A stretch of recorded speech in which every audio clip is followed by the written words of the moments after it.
Good morning, everyone. My name is Jean, and I am a knitter.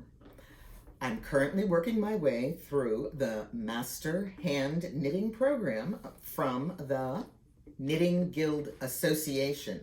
I kept trying to call it the Knitting Guild of America, but it's actually the Knitting Guild Association because it is extremely international. Progress on level 1. I have moved to my big binder. I have more stuff than will fit in a 1-inch binder. Now, many of these things are simply empty page protectors that I haven't put anything in yet, but I am so happy. I had Carrie, the local yarn shop owner, read through my blocking report, and there is one run-on sentence that I really wasn't thinking when I wrote. And other than that, things are going really well. She took a look at my completed swatches, gave me a little bit of feedback. We talked about the different techniques that I have tried to manage the weirdness in the last bind off stitch where it does this. It doesn't make a good point. And she looked at the lifted increases, which were the most difficult for me because I really had never been taught them before. And I ended up looking at, believe it or not, 5 different written resources for the lifted increase. And you should have seen my practice test swatch was about this long, and I just kept trying things, and I kept looking at it and going, this is not right. And then I'd look at the directions again, and then I would follow the directions as I knit each stitch and increased and put the point down through the purl bump and put the point up through the purl bump, and I'm just not getting it. Finally, I went to a reference in Cast On magazine written by a master hand knitter for people making their way through the program. And there was one word, maybe a phrase, tiny, maybe 3 words difference that made it go, I got it. The thwack in the side of the head has thwacked. I understand what's going on. And when Carrie looked at my increased swatch, she said, that's perfect. And she and I both talked very much in depth about strange technical knitting details, and she was interested to know what I had done to master that bind off. And again, it was a written piece from Cast On magazine that made it go, let me try this. I will say I kept watching videos and trying the techniques. It did not work. I made many little swatches. Hang on a second. This strange pile of things, if you're only going to practice the bind off, you don't need to knit tons and tons. So I even got smaller than this, and this does not make me happy because there is a slipped stitch down here, which leaves me this crazy loopy in my selvage. I don't like it. Can you see? Let me get that out of the way. Don't like it. That was a fail. Then there were different attempts. Again, I got the crazy loop. I hated it. And then, another one. This really shows it. It sort of looks like it's going to be square. Do you see this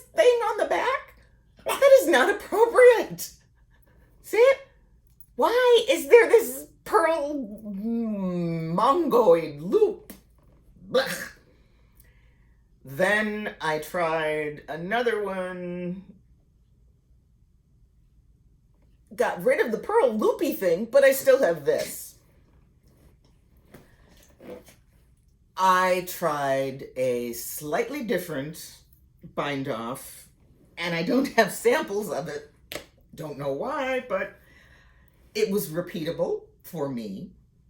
I didn't get weird loops, and I didn't have what looked like a slipped, dropped, rescued stitch at the side of my selvage. My dog has decided to introduce himself. He's being a pain in the neck in the background, but that's okay. So I have to re-knit swatches 7 and 8 because I goofed. When performing the, as I call it, Slingshot Cast On, you have an option to pick up a loop from your thumb or to pick up a loop from your index finger. Picking up a loop from your index finger, to me, is standard, but it isn't, not really. You pick up the loop from your thumb. This puts your purl bump to one side and your knit smooth to the other side, and when you start with a knit row, it looks different. The directions that I was given told me to start with a purl row after the standard cast on, and I didn't do the standard cast on, and I got bumps in wrong places.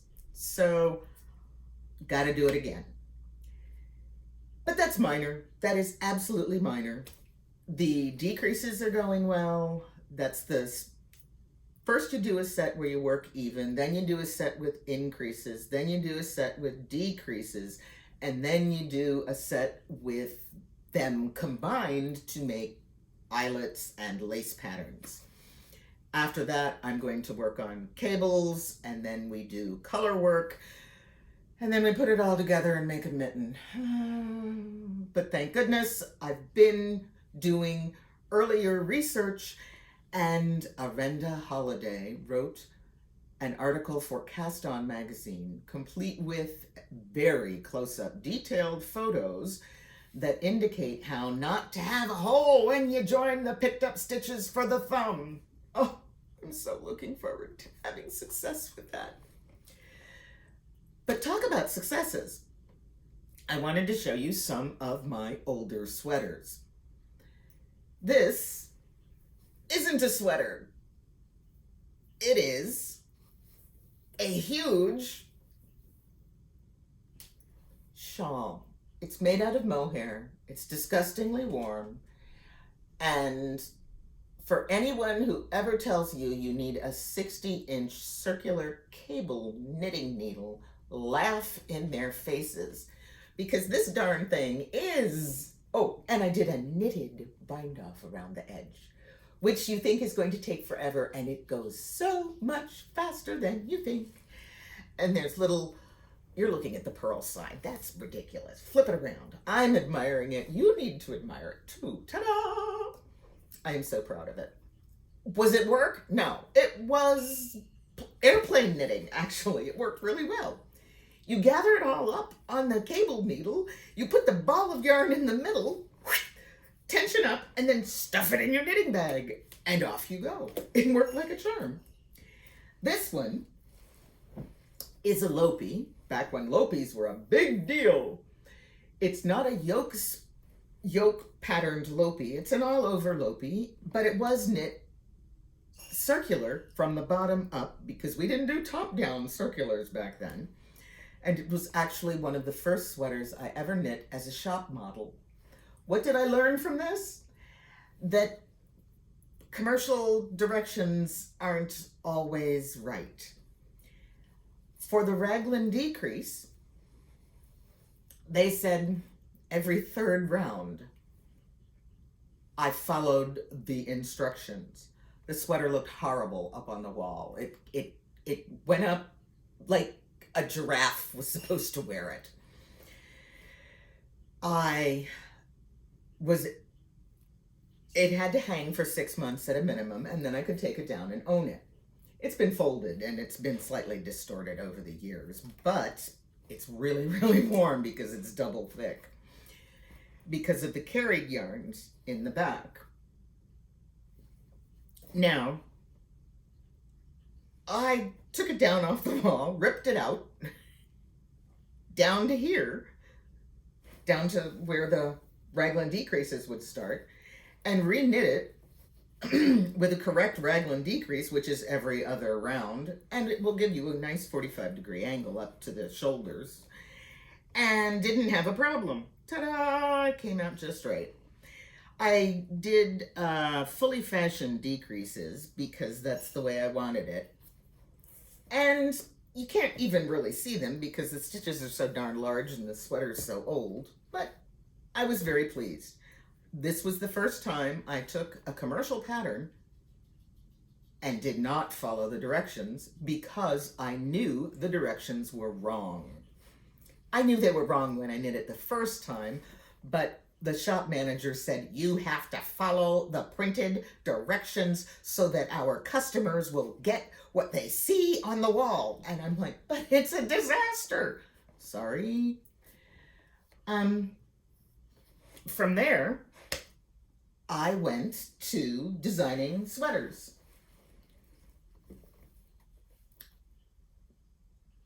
This one is based on an Elizabeth Zimmerman pattern for the strap shoulder.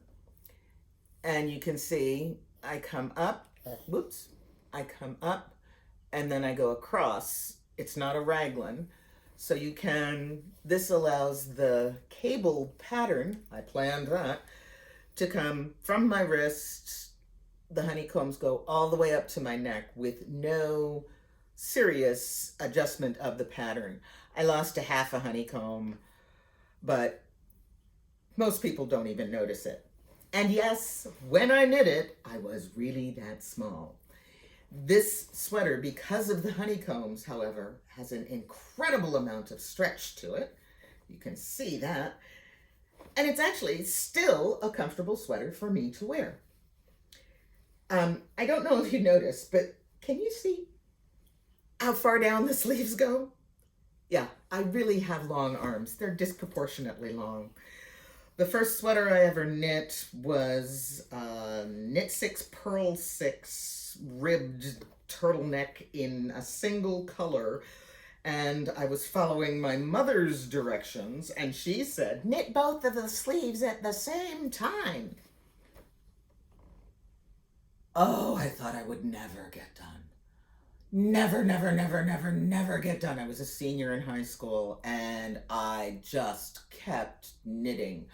Now, the other thing I had to do was, because I knew the sleeves were going to be that much longer, I had to recalculate where I put my increases, or I would have had increases to here and then knit straight. So it would have looked really funny.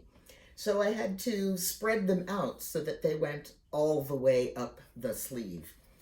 So here I am, first sweater, and I am recalculating the distribution of the increases up the sleeves. I don't still have the sweater. It was actually rather cheap wool yarn, and it has not survived.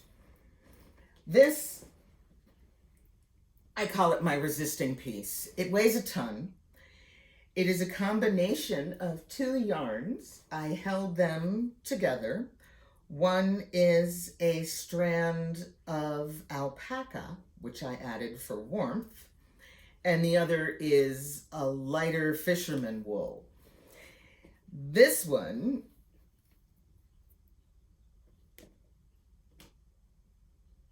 I adore. I had a reference book of cables,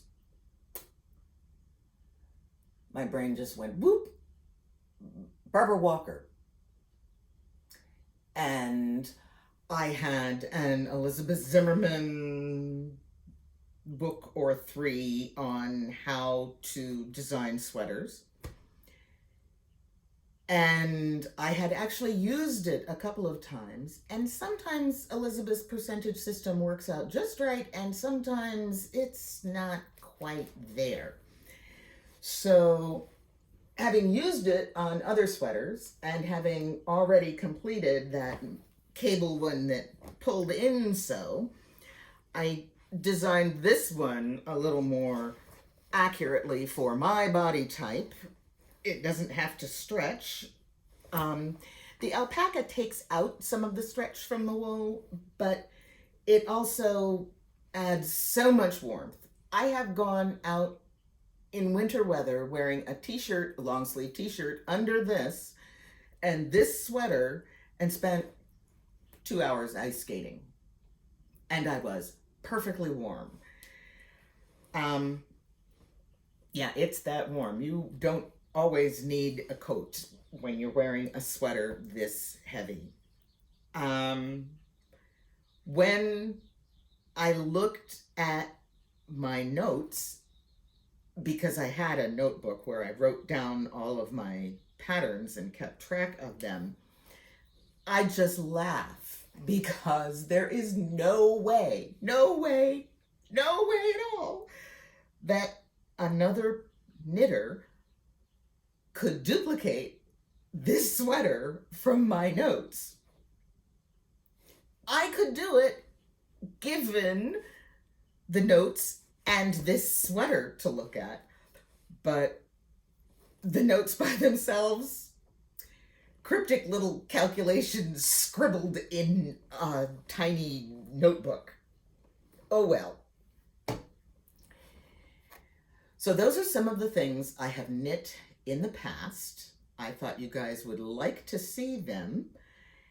I've given you an update on my progress towards level 1, which I'm actually very pleased with it. But what I have realized is that I must work the questions simultaneously with the swatches, because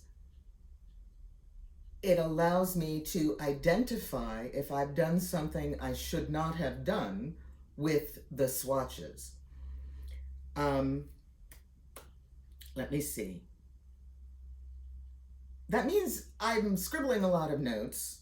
I've had to include plain paper in my draft here because I want to keep it all together. And I've also realized that I need to block my swatches in groups. Blocking them one at a time is just a bother. So I knit until a section is done, and then I block a group of swatches and examine them. Oh, the other thing I did discover, I looked at my seed stitch swatch, and when I was blocking it, I said, this is wonky somehow. It's really not quite right. And you can see my edges are not straight and square, but I saw a master hand knitter's seed stitch sample and went, ding, another aha moment. The seed stitch, when correctly blocked, produces diagonal lines across your fabric that should be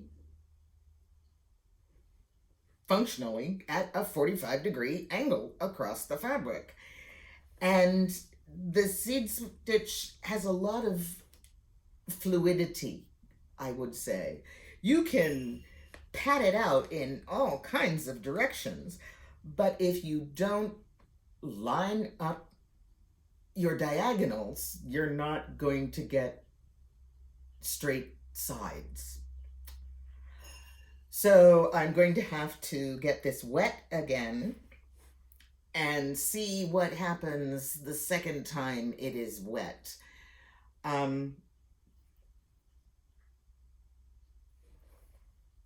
That's my bind off edge. This is my top left corner. Notice I don't have a real weird distortion on the last bind off stitch. My cast on is comfortably stretchy.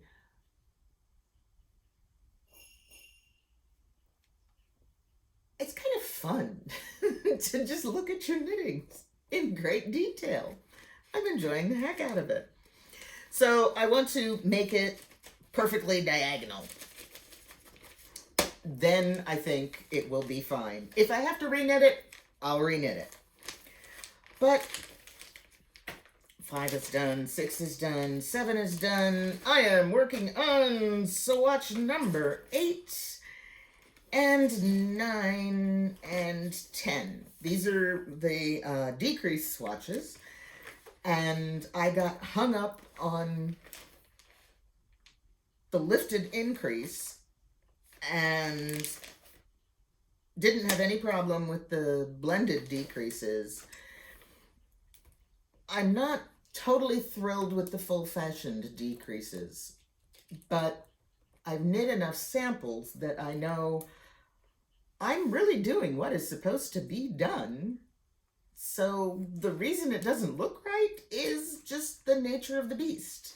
I know how to make a slip knit and a knit two together, and I've known that for many years, and the guild instructions are very clear that this decrease should not include any twisted stitches, so tightening up by going through the back loop is not going to happen. Other than that, I think I have come to the end of my catch-up. If you really like this stuff, give me a like and subscribe, and comments are appreciated. I read every last one of them. Take care. Have a wonderful day. Keep knitting.